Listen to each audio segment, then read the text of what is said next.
Sabe quais são as 10 perguntas que mais acontecem em recrutamento, entrevista para emprego? Não sei se eu vou conseguir lembrar de memória, se me falhar. Tem esse link onde você vê o post no blog, onde eu escrevo a lista das 10 perguntas. Mas são perguntas muito comuns, como por exemplo, número 1, por que você quer trabalhar aqui? Número 2, por que eu deveria te contratar? Número 3, me diga quais são as suas principais forças e fraquezas. Número 4, por que você saiu do seu emprego anterior? Número 5, o que você se vê fazendo daqui 5 anos? Número 6, quanto que você quer ganhar daqui 5 anos? Número 7, me fale sobre você. Número 8, só lembrei 8 das 10 perguntas, mas a lista está aqui no link, que eu vou escrever o post depois. E essas 10 perguntas eu encontrei no livro Sway, The Irresistible Pull of Irrational Behavior, do Ori Brafman. É um livro muito legal que fala como nós nos comportamos de uma maneira irracional. Então, na verdade, o título é 10 perguntas que a gente recebe de forma mais frequente em entrevistas. Isso aqui é apenas um pequeno detalhe, um gancho para puxar a conversa de hoje nesse vídeo, dizendo que muitas vezes a gente se comporta de uma maneira irracional. A gente não leva em conta os fatos que estão diante dos nossos olhos e a gente apenas tem uma primeira impressão, criamos uma certa etiqueta mental na cabeça e a partir daí filtramos tudo que a gente encontra.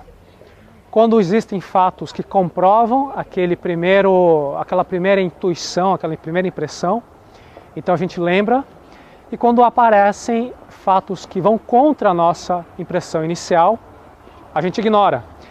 E quem, como eu, gosta muito do Malcolm Gladwell, esse é o objeto do livro Blink, em que ele fala também, em muito detalhe, um livro muito bom, entrando em detalhes de como que a impressão inicial, como a decisão é feita num piscar de olhos.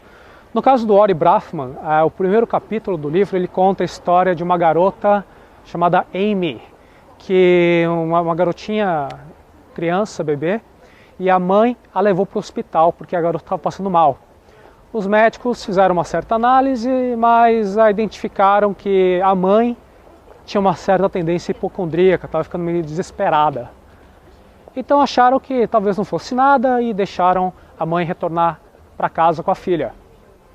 Um dia ou 2 dias depois, a filha continuou passando mal, a mãe levou de novo a filha para o hospital. E aí os médicos, que eram muito experientes, muito competentes, muito profissionais, enfim, tinham todas as qualificações para serem bons médicos naquela situação. Um deles fez um comentário do tipo: essa aí é frequent flyer, essa é uma visitante frequente. Quer dizer, é um apelido pejorativo que os médicos utilizam uns com os outros para deixar de lado a preocupação que uma determinada mãe tem com o filho ou com a própria saúde quando a pessoa é hipocondríaca. Então, quando ficou essa etiqueta dizendo frequent flyer, a viajante frequente, a cliente frequente, os médicos pararam de fazer exames, mandaram a mãe ir para casa e a criança veio falecer alguns dias depois. Então esse que é o grande problema em etiquetar, colocar rótulos nas pessoas.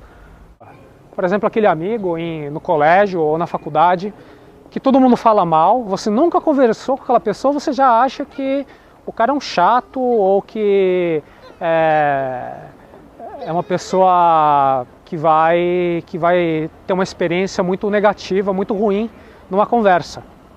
Até que acontece um dia que você puxa papo e a pessoa é normal, a pessoa é legal, bacana, vocês acabam marcando alguma coisa junto. Pode não ser o cara mais legal do mundo, mas não é tudo aquilo de ruim que os outros falam.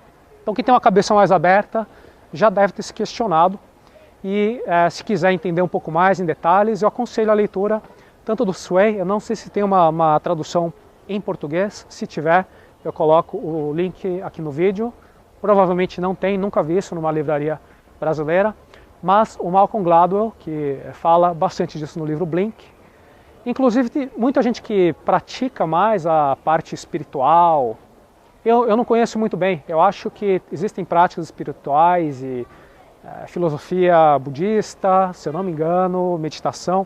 Tem gente, eu vou perguntar até para o Gustavo Gitt, que é um amigo meu, vou ver se ele consegue complementar um pouco. Mas a ideia é que elimine rótulos, porque o rótulo ele pode aprisionar a sua capacidade racional de compreender o mundo, de observar o que acontece à sua volta, e você só está vivendo de forma reativa a partir dos seus próprios fantasmas, suas ilusões. Isso prejudica demais a forma como a gente interage com outros e como cria conexões, que é uma parte fundamental para ter uma vida de qualidade.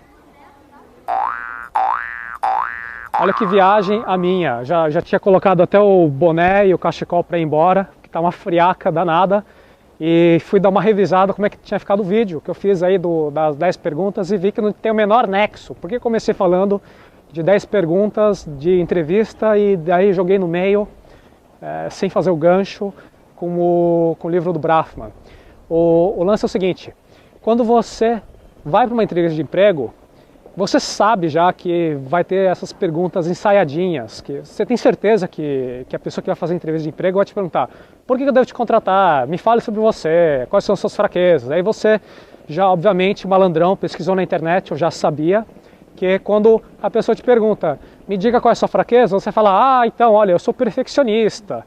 Então fica aquele teatrinho idiota, uma perda de tempo, porque a pessoa que está fazendo a pergunta, ela sabe que você não vai responder da maneira 100% honesta, você nunca vai dizer que uma fraqueza sua é que você gosta de fazer balada, fica loucão e aí no dia seguinte perde a hora, chega atrasado no trabalho, ninguém vai falar isso.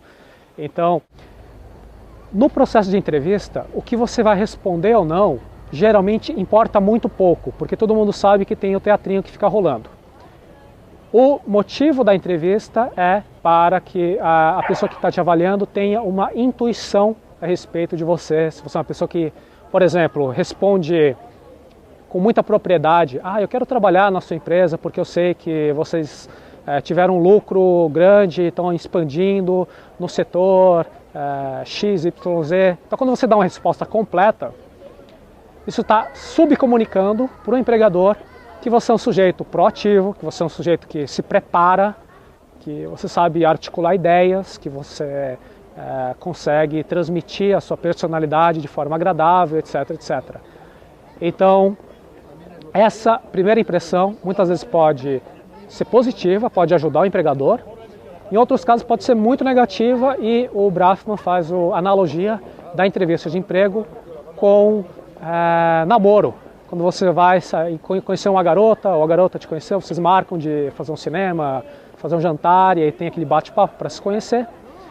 A mesma maneira como, em grande parte, no relacionamento que no final das contas se torna um relacionamento frustrado, nos primeiros dias de relacionamento você fala, você tive esse encontro com essa garota que é fantástica, inteligente, bonita, bem-humorada, etc. Então você só vê aquilo que você quer ver. Depois de alguns meses, de algumas semanas, de alguns anos até, você tem uma avaliação um pouco mais racional, quer dizer, aquele filtro que você tinha colocado através da emoção, porque ficou apaixonado, o filtro desaparece e aí fica uma análise, pode ser até que entre um segundo filtro que vai filtrar apenas aquilo que era ruim na pessoa.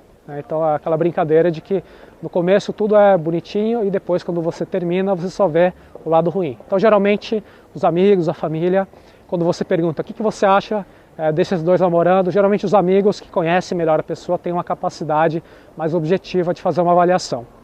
E essas impressões iniciais podem nos aprisionar muito, por isso que eu falei de rótulos, etc., todo o lance mais espiritual, aí, um pouco menos comum no nosso bate-papo do dia a dia, mas que, estando ciente dos filtros de cognição, isso nos permite uma maior efetividade para tomar decisões. Então, de novo, recomendo muito. Leia aí o Sway, do Braffman, e o Blink, do Malcolm Gladwell.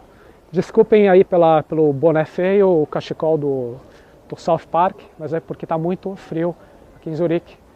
Até logo.